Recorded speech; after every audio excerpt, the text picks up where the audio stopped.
Today we're going to talk about business events. Yeah. You ready for that? I am indeed, and looking very much forward to it. Excellent. So what we'll do is we'll have a look, do a quick demo and show around what business events is, and then maybe just have a quick talk about where you see us using business events. Yeah, I think that sounds that sounds perfect. And just I guess also what we will do is just talk about why it's there. But I think let's dive into to a demonstration and where it sits, Okay. and take it from there. And maybe a super simple example would be good as well. Fantastic. So what is business events? Maybe do you want to explain? Yeah, I can. A business events, for all intents and purposes, is a framework that allows an organization to kick off a workflow or a set of actions based on a state of data, or when certain things happens within finance operation, you can then trigger these. And I guess the advantage is that it very easily allows you to go outside of finance operation rather than the traditional workflow, which really just sits within finance operation. Is how I would put it. Yeah. So I think that's the big key, is that you can do a lot of things outside the system as opposed to being locked and confined within FinOps. Yeah, absolutely. And I mean, there are tasks where, I mean, most organizations out there, finance operation would just be one piece of the IT ecosystem, right? And sometimes they need to talk to other systems that is not a big integration piece, but on a more infrequent and less record intensive way. And this most certainly is a way that you could do that. Okay. So let's open it up. So that's essentially the only menu item that there is in the system. So we'll go into that. So business events under system administration. Okay. So the first thing that we see are the business event catalogs. So these are the set of standard Microsoft business events that are available out of the box. So you can see the big one is really alerts. So you can actually push alerts outside the system now, which is fantastic. Yeah, that's a great thing, and I think, just to add to what you just said, that obviously if you are an organization without any alerts setting up, or with no workflow set up, you will not see these, right? Then you will just see the accounts receivable, the purchase order, the accounts payable, those endpoints, right? So the reason why we have these others is because we have set up an alert, and we do have workflows actually running within the system. Yeah, no, excellent. So I've got actually a demo that I want to show around alerts, and that's a good example. But some of the other ones, so we've got a few handful for AR. So like collections is another scenario where you might want to have external business actions taken. So if somebody's doing a status update is being done on a collection, you want them to execute some things outside the system. Yeah, absolutely. Another example, which is probably, if you onboard a person within the HR module, in here as an example, or create a new person in that way, you might want to automate the creation of an Azure Active Directory account, or set up something in other systems, right? So that's what it can do as well. Yeah, absolutely. Okay. The other ones that I like outside of those alerts or the main module areas is the workflow one. And I like how it actually explodes out. So when you have a workflow configuration, it explodes them out. Yeah, that is super neat. So I guess without going into workflows today, which we're not, so when you're saying exploding out, it's all the decision points or on nodes in a workflow. Each of these nodes where something can happen, correct, is automatically created as a separate line within the business events, right? So that you can trigger that business event only if, let's say, approval step is no because of whatever, right? It's super neat that it does that automatically for us, right? Yeah, no, absolutely.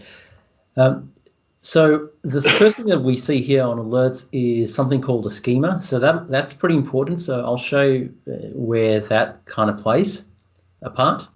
But what I want to show is the endpoints. So where can we send these business events? Where can we trigger the message to? So that's what they call endpoints. So we've got service bus queue, topics, which are essentially the same thing or similar things. Topics allows you to have multiple subscribers, but generally the same. We've got event grids and event hubs, again, another technology in Azure. We've got Flow, which is probably majority of scenarios we probably use Flow because as a super business user, that's probably the easiest way to interact with it.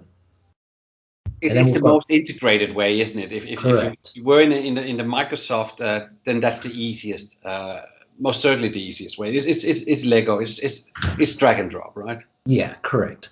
And then we've got the HTTPS if we want to integrate into an external system, and then we've got our blob storage. So let's have a look at, let's say, Flow.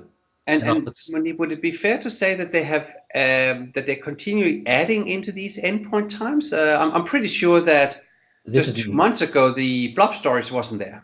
Yeah, this is new. This only came in with the last release, so I guess people have asked for it and they got it.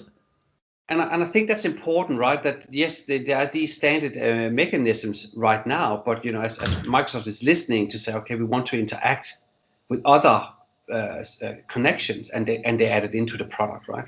Yeah, exactly. And you know, with just these 7 or 8 endpoints, you can do quite a lot with them. They're very flexible. Yeah, and I believe you have a block somewhere around one of the Azure connectors. I know you're going to show Flow now, but there is a blog post that you posted around the Azure connector, isn't there? Yeah, so around the Azure Service Bus queue, I actually did post a blog, shameless plug. Yeah.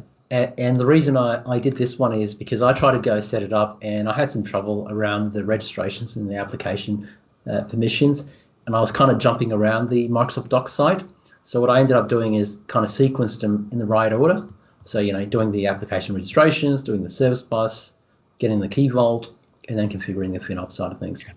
And we'll put a link to this blog post in the description, so people can click on it, right? But it's very easy to follow. Literally, just follow the bouncing ball, and you will have success. Yeah. So that's Dynamics NavX, and then I'll stick that in the descriptions, as you say. Yeah. So if you're using any of these, I think the hard part is the fact that you have to go to Azure and do the app registrations and the permissions. But when it comes to Flow, it's quite easy. It's accessible for anybody. So we'll do that. There's 2 ways of doing the Flow. So the first way is you can start from FinOps and create a new endpoint Flow.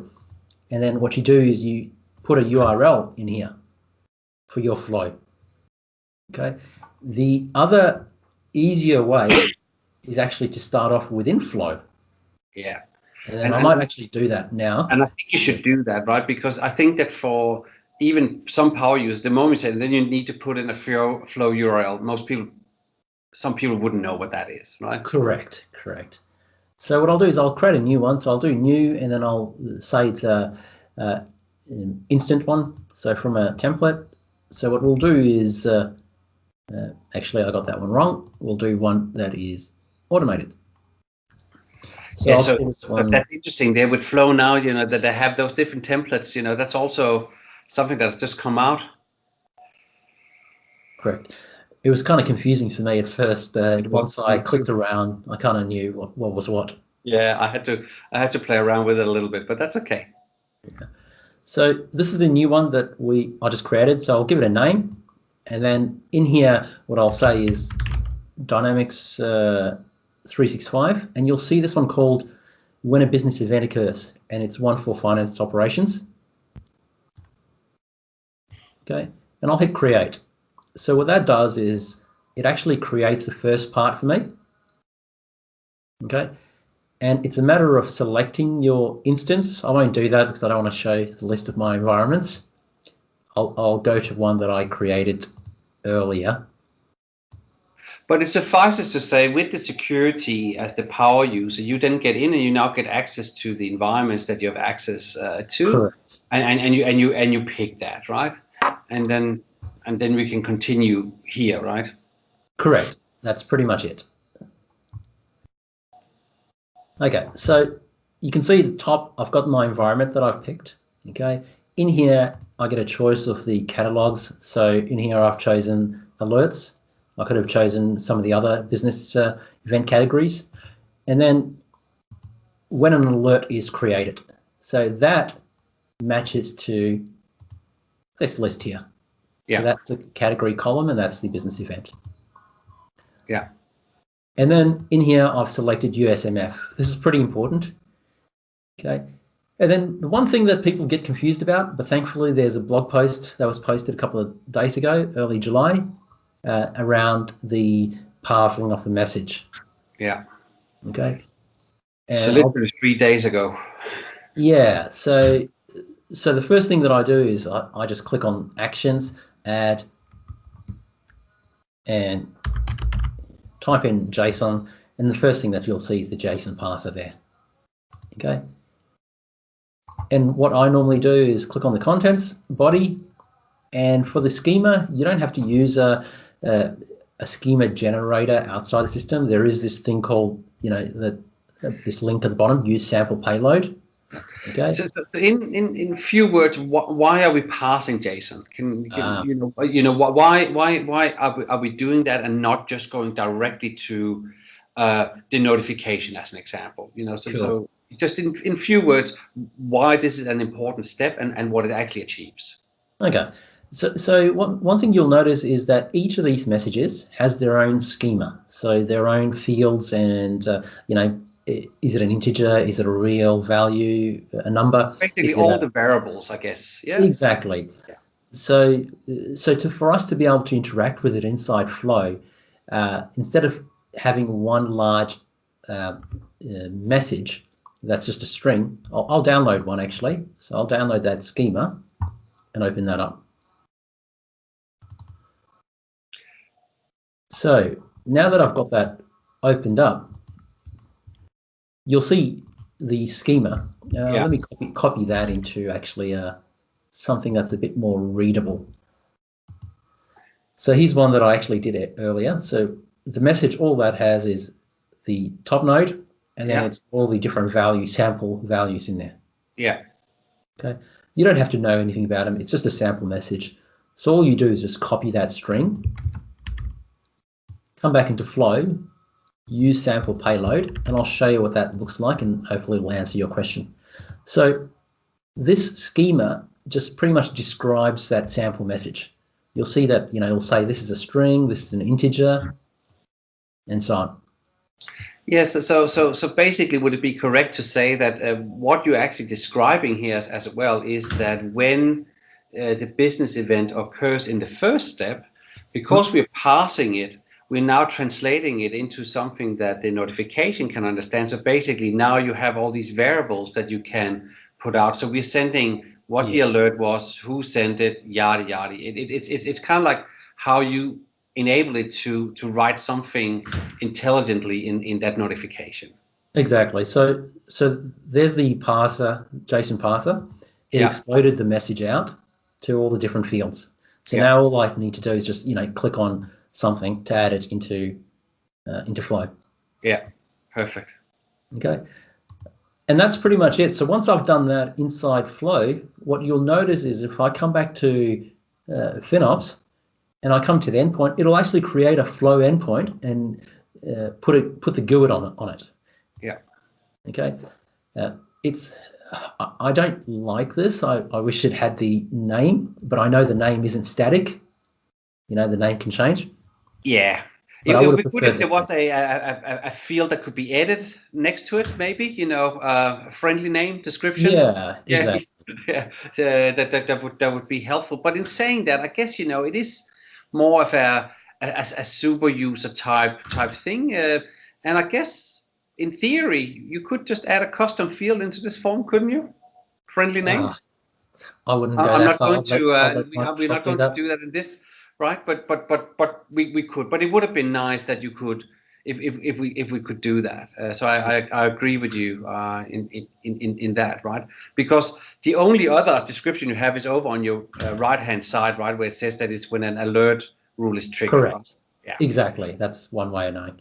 Yeah. So, and then the other thing is when I come into the active events, you'll actually see it that it's already been activated. So there's the flow endpoint already selected. There's a company, and it's for the alerts. Okay. And reactivated immediately. Yeah. Yeah, exactly. So that is the fastest way of creating it. Okay. Now, I'll give you a sample, an example scenario here. So let's just say like for vendors, you want to one common scenario is vendor bank accounts. So whenever a bank account is created, you might want to alert somebody to approve that, or somebody to go Or basically. yeah, if a bank account is Check it. changed, as an example. Yeah. Yeah, yeah. So what I'll do is I'll actually go to the vendor bank accounts, and you'll see at the top there's the alerts thing. So create a custom alert. Okay. And one thing with alerts is you'll see that if I wanted to activate business events, there's a flag at the bottom that goes send external. So you just need to tick that. Yeah. If you don't tick that, then business events won't know about it. So whenever a vendor bank account is, let's say, created, or I could do changed. Change is probably the easiest. Yeah. But in here, I've got one that I created earlier, and I'll show you. Yeah. Yeah. So if I go manage alerts and go to the last one, you'll see that the send external is ticked. Yep. Okay. I can't tick the organization. And the reason for that is because the business event is company specific. Yeah, so it's set to USMF. So Correct. therefore, this alert is not global to all, which is, it's very good that is triggered in that way, yeah? Exactly. So while you're doing this, and I'm just having a question, as some of this is new to me as well. So does that mean that when you use that business event for alerts, that all alerts automatically are in as long as you send them sent externally? Correct. So I've done an alert for vendor bank accounts. Yeah. But if I did another alert for, let's say, Customers vendor, or for whatever. vendor changes, Yeah. that will get sent out to that one alert business event. All right. And that's not a big problem, though, is it? Because what you can do in Flow, if that needs to go out to different people, you just set a condition in if certain values. So that's, I guess that was the point that I wanted to come to, right? Because some would say that, that's annoying that it's just one event that I don't need to set one up for each alert, but it's actually, you just control it here in Flow where it goes to. So what you can do in Flow here is just put a condition in there. Correct. Okay. And then within that condition, you might say, okay, if that business, well, I got to see a sample message first. So I've let this one go through. Yeah. So let me actually go back and see a prior run. So in Flow, I'm clicking on something that already ran earlier.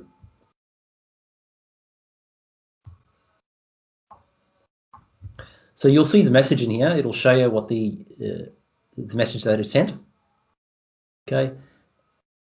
And if I scroll down, you'll see it's a record insert. And there is a subject here for the vendor bank account, and there's the message details, and also the parent, the table that it was done. Yeah. I know Microsoft is aware that they want to put it in the table name in there, to make it a bit more friendly, but you could use the table ID to say, hey, if the table ID is 7224, then go down this chain. Yeah, and I think that's the key point, right, isn't it? Because based on that table ID, as an example, that will also then determine what you want to put in your subject line and all of that stuff, right? So it's a key field there, right? And this is probably a little bit where the chain might fall off for people. And I guess the only way to find out what the different table IDs are is to actually just run these different alerts and make a notification, unless that you have a friend that can look it up for you in the back end of the system, right? Exactly. The other couple of little gotchas that I just remembered, if you've got a decimal field, like a dollar amount or something like that, the schema might interpret it as an integer. So you can actually change that to number. Yeah. That's actually on the Microsoft site as a known issue, yeah, or a known scenario. I believe it's where is it? So inside this tutorial that they actually posted, they talk about it in here. And we'll put a link to that tutorial as well. But it gives a very, very good overview on how to use it. So I guess in this particular example, we're just creating but we're creating a notification out to a notification. But there's over 200 other endpoints, and you can manually create an endpoint. So I guess a follow-up on that is that people might see this as an integration tool, right? And I see what you're saying. So just to show you some of the actions that you can do, I mean, you can send emails, notifications, and all those things. You can save the files. Let's just say you had using Microsoft Planner for your tasks. So you can actually create a task for a follow-up action. You look at it, the list's endless. You can create a Jira issue, or you can create a support ticket outside the system into your other third-party system. So there's a huge way. And that list is growing and growing, and some of these connections are created by Microsoft, and some of them are created by others as well. So obviously we're talking Microsoft here, but there's a Salesforce connector as an example. There's there's all kinds of connectors in there. But back to so let's say that you need to update or change 5-6 records a day. Well, then maybe this is a way to do it, right? But if you're talking tens of thousands of records moving from finance arrays, this is not the tool to do that in. Yeah, so if you actually get into that enterprise, I mean, you can get away and use it, but that's where your development application life cycle becomes important. So you might actually move on to Azure Logic Apps or something like that. As far as technology-wise and as far as UI-wise, it's not too different. The connectors are pretty similar. Like there's a similar number of connectors. Logic Apps has a few more enterprise connectors, but otherwise, generally, they're the same thing. Yeah. So in regards to scheduling, so my understanding is that it doesn't require a batch any longer for the business events to run. That is now actually just part of the backend, the framework. It's just there. And so there isn't a batch. So as far as what Microsoft has done is, I think they reserve a particular service for it to run in batch.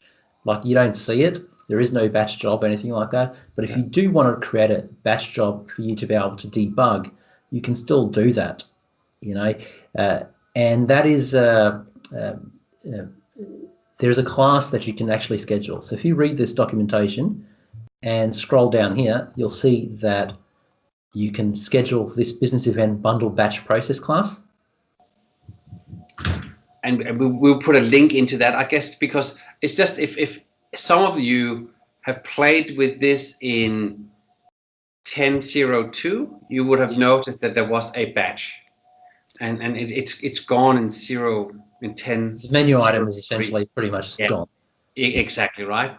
So just to understand that it now just sits and does it. However, Flow itself is not necessarily real time, right? So Flow, business event might send it to Flow, but Flow, I think the SLA is it 3 minutes or whatever. It might do it quicker, but it might not do it instantaneously either. Is that? It's that's it as well. Yeah, that's generally my understanding as well. Yeah. But yeah, the advantage of this is it runs pretty frequent. It sends the messages pretty quickly as well, and it's lightweight. And that's the other thing as well is you can customize. You can create your own business event, and it's pretty easy to create a business event. It is, and I guess from if we take not a production customer in mind just now, but even as consultants, it's a great way to almost mock up a data flow, using these tools to see if that then happens, then that happens, without having to go in and build that strong integration up front, but just see how would that actually work, as an example. But also for companies, enterprises out there, if they want to see, basically almost like the crawl version of an enterprise grade ESB, or however you want to put it, right? Yeah, I mean, you talk about integration there. It's an interesting topic because what you want to do is you want to make sure business events is as light as possible, that you're not misusing it or mistreating it by making it the primary integration tool. Okay, but what you can do is use it as an eventing mechanism to say, hey, I've got something to send to you. I've got a message for you. Those kind of things. But if you're talking about like lightweight, like transportation system integration, like every time there's a shipment ready, you want to send off a notification, you can send that information to them. Keep it light. Absolutely. Yeah. And that's actually that's a great example as well. To send a message to an external party that this is ready. Because it happens. So whatever the frequency is. So that's a good example. Yeah. So without getting too much into the other types of scenarios, do you have anything you want to summarize? Well, I think my summarization is that it's a tool that I can easily see being used more than just the internal workflows. I mean, I remember back in the days we'd always talked about how the workflow engine used to be built on Windows Workflow Foundation, and yes, you could in theory extrapolate out and build into third-party systems, but it was actually hard. Now it's actually much simpler, and there's a drag and drop interface through Flow with the connectors to do that. And so I really think it's a fantastic product and a fantastic framework to start automating some of these entries in other systems that might happen because of data reaches a certain state within finance operations. So that's how I see it. To start help automating some of those task in other systems without having to double key it in or manually key it in. Yeah. So in other words, it's it kind of, you realize that business benefit pretty quickly without too much work. I think so. Just the fact that you can get your alerts, on your mobile phone, you can build in accepting, rejecting within the Flow framework on your mobile phone. It's device agnostic. It's very easy. Fantastic. Yeah. So let's wrap it up. I think that's quite a lot we covered. And if there's any comments, feel free to leave comments on the video below, and we'll read them with great interest and see if there's something we could do better, which I'm sure there is. But yeah. Anyway, well, thank you very much, Monique, for taking us through the framework, and well done. Excellent. Thanks, Henrik.